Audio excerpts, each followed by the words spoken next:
Some claims you have to weigh, jury. This one you can simply date. A video went up under the title, Ilhan Omar family caught red-handed in a $20 million USAID fraud scam, and inside it the narrator says that Ilhan Omar wrote the legislation actually that allowed for this fraud to happen. That is a claim with a birthday attached to it, which makes it the easiest kind of claim to test. So let us go and look up the birthday. But before the statute, look at the marquee, because the title gets an entire federal agency wrong. It says USAID. USAID is the United States Agency for International Development. It funds development work overseas, and it has no role whatsoever in feeding American children. What Feeding Our Future actually exploited were two domestic child nutrition programs, the Summer Food Service Program and the Child and Adult Care Food Program. Those belong to the Department of Agriculture, administered by its Food and Nutrition Service, and pass through the Minnesota Department of Education. Wrong agency, wrong continent, first sentence.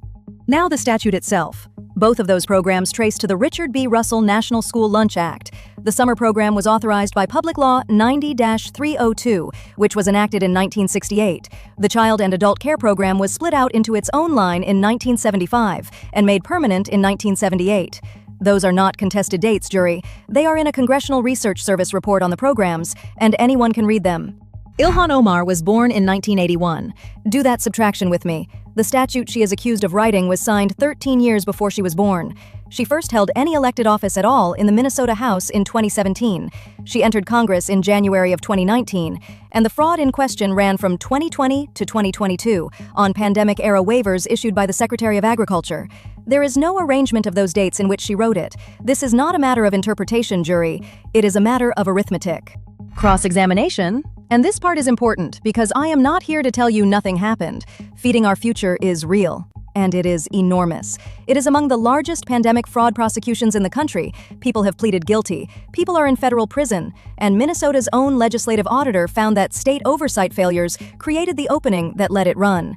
If you are angry about that, you are right to be. Every bit of that anger survives learning that a 1968 statute was not written by someone born in 1981. And now the part where this desk stops. And I want you to watch me stop. Because the video does not stay on the Congresswoman. It moves to a private citizen, her sister, and reads a name out over the audio. Here is what is actually on the federal record. A woman named Sarah Mohammed Noor, aged 63, who owned and operated a company called S&S Catering, pleaded guilty to wire fraud and money laundering, was sentenced to 51 months in prison, and ordered to pay just over $5 million in restitution. That is the government's own document, and in it there is not one word about Ilhan Omar or anybody related to her. The report that video is reading from names the Congresswoman's sister separately, describes an overlap in business addresses, and does not say she has been charged with anything at all. So I have a conviction belonging to one woman, an address overlap involving another, and a video that runs the two together in a sentence. I am not going to complete that sentence for them. A private citizen who has not been charged with a crime does not get accused of one on this desk because two names sound alike. And if that leaves you unsatisfied tonight, good. That feeling is the difference between a case and an insinuation. Verdict. On the legislation, false, and provably so by subtraction. On the agency, false, and off by an entire branch of government. On the sister, unproven and not pursued here. Who benefits, jury? A story that needs a named legislator to have personally written the loophole, because a 1968 statute and a state agency that failed at oversight do not fit on a thumbnail. The real scandal has no villain you can put a face on, so somebody went and found one. When a claim requires a person to have written a law 13 years before they were born, you do not need me. You need a calendar. This court is adjourned. I'm Madeline, and this is Pixel Politics.